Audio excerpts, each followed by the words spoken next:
वो अपने सीने से सटा लेता है और अगले ही पल दोनों नदी के रेत पर निर्वस्त्र पड़े हुए थे। दोनों के जिस्मों की गर्मी से रेत उनके शरीर पर चिपक गई थी। उस लड़की के बदन में से चमेली के फूलों की खुशबू आ रही थी। लड़की नीचे थी और विराट उसके ऊपर। विराट के माथे की पसीने की बूंदें ये साफ जाहिर कर रही थी कि वो थक चुका था और उसके बदन की सारी ताकत खत्म होने वाली थी। पर उस लड़की का चेहरा देखकर ऐसा लग रहा था जैसे अभी तो कुछ हुआ ही नहीं था।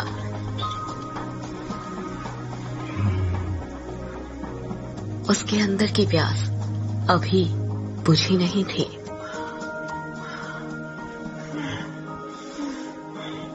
विराट अपनी चरमोत्कर्ष अवस्था में पहुंचने वाला था और कुछ ही पल में वो उस लड़की के बदन पर ध्वस्त होने वाला था। तभी उसकी नजर उस लड़की के वक्ष पर पड़ती है और वो देखता है कि उस लड़की के वक्ष पर धीरे धीरे झुर्रियां आने लग गई थी। उसके हाथ पैरों की नसें बाहर निकलने लग गई थी। उसके बाल काले से सफेद होने लग गए थे। देखते ही देखते वो लड़की अचानक से बूढ़ी औरत में तब्दील हो जाती है। ये सब देखकर विराट की आंखें फटी की फटी रह गई थी। उसका गर्म बदन अचानक से ठंडा पड़ गया था। विराट कांपते हुए कहता है, कौन हो तुम? वो लड़की धीरे से कहती है, मैं यक्षिणी, तेरी मौत। ये सुनकर विराट के रोंगटे खड़े हो जाते हैं और वो झट से उससे दूर हटने लगता है।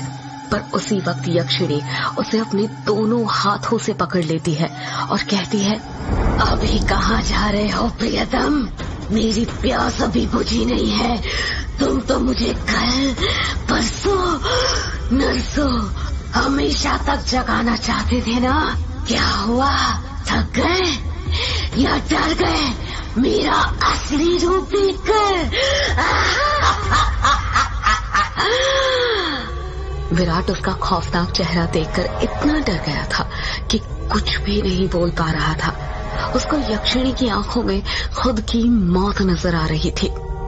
यक्षिणी गुस्से में कहती है, वासना की प्यास में तू ये भूल गया कमीने कि तेरी पत्नी वंदना तेरा घर पर इंतजार कर रही है और तू यहाँ पर मेरे साथ। तुम मर्द कभी एक स्त्री से प्यार नहीं कर सकते। तुम्हारी हवस कभी खत्म नहीं होने वाली। इतना कहकर यक्षिणी अपना हाथ विराट के सीने पर रख देती है। यक्षिणी के लंबे लंबे काले नाखून थे जो चाकू की तरह पैने थे। विराट डरते हुए कहता है, नहीं नहीं, ऐसा मत करो, जाने दो मुझे। जाने ही तो दे रही हूँ। पहली बटोला, पहली बटोला, पहली बटोला। इतना कहकर यक्षिणी अपना हाथ विराट के सीने के अंदर घुसा देती है और उसी वक्त जोर से काले बादल गरजने लगते हैं और बारिश होने लग जाती है। विराट के शरीर का खून नाखूनों के सहारे यक्षिणी के शरीर में जाने लग जाता है। जैसे जैसे खून यक्षिणी के शरीर के अंदर जा रहा था, वो वापस से जवान होते जा रही थी। यक्षिणी वापस से अपने पुराने रूप में आ गई थी और विराट का शरीर सूखकर सफेद पड़ गया था। उसके अंदर खून की एक बूंद तक नहीं थी, पर उसकी धड़कनें अब भी चल रही थी। यक्षिणी अपना मुंह विराट के कान के पास ले जाती है और फुसफुसाते हुए कहती है, राम नो राम रो, राम रो, राम नो राम नो, राम रो। इतना कहकर यक्षिणी अपना खून से सना हाथ विराट के सीने से बाहर निकालने लग जाती है। जैसे ही यक्षिणी अपना हाथ विराट के सीने से बाहर निकालती है, विराट अपना दम तोड़ देता है, क्योंकि यक्षिणी के हाथ में विराट का दिल था जो सिकुड़ चुका था। अगले ही पहल यक्षिणी विराट का दिल लेकर गायब हो जाती है, ठीक उस तरह जिस तरह बारिश की बूंदें होती है।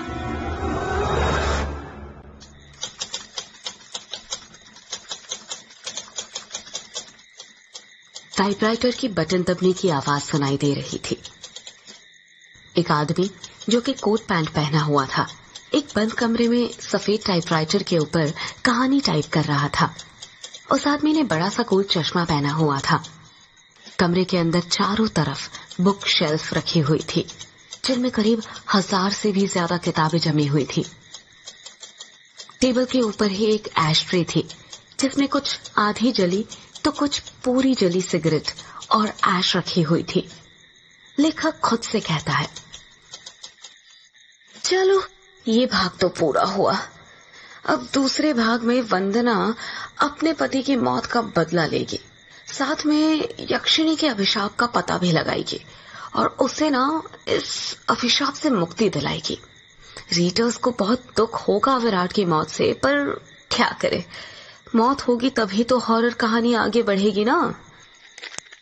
इतना कहकर लेखक एक सिगरेट जलाता है और उसके कश खींचते हुए अपने मोबाइल से किसी को फोन करने लग जाता है।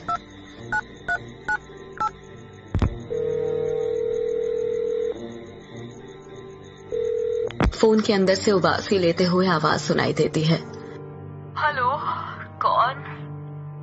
हेलो जगदीश, वो मैं बोल रहा था कि कहानी तैयार हो गई है।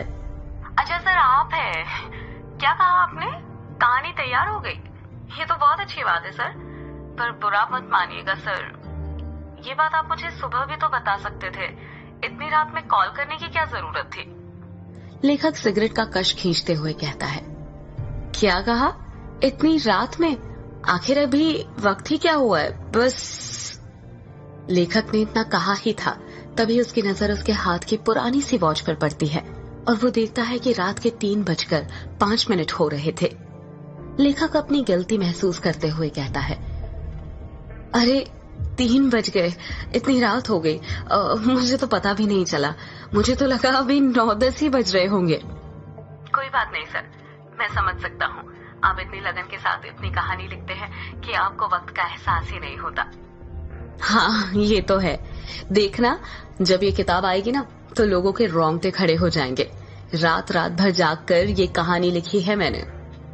वो तो होनी ही है सर, आखिर आपकी कहानी में जान होती है, इतनी जान कि सोए हुए मुर्दों को भी जगा दे और उनको भी कहानी सुनने के लिए मजबूर कर दे। वैसे अभी जो कहानी आपने लिखी है उसका नाम क्या है? इस कहानी का नाम है यक्षिणी एक डायन। मोबाइल के अंदर से हैरानी के साथ आवाज सुनाई देती है, क्या कहा सर? यक्षिणी?